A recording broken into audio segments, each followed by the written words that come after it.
दोस्तों अभी रात के 2 बज गए हैं और हम लोग गांव में हैं, ठीक है। और हम लोग सारे लोग इकट्ठा हुए हैं। ये देखो हमारी बड़ी दीदी हैं और और ये देखो मेरी छोटी दीदी है, ठीक है। बाकी अभी हम लोग सारे लोग बैठ के बातें कर रहे हैं, ठीक है। पूरी रात बातें करते हैं।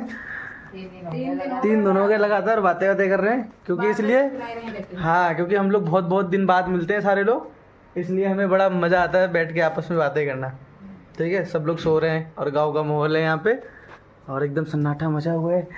Guys, hello guys. अच्छा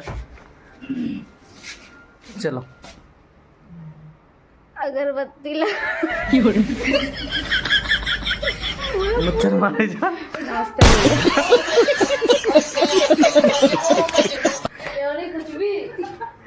कुछ भी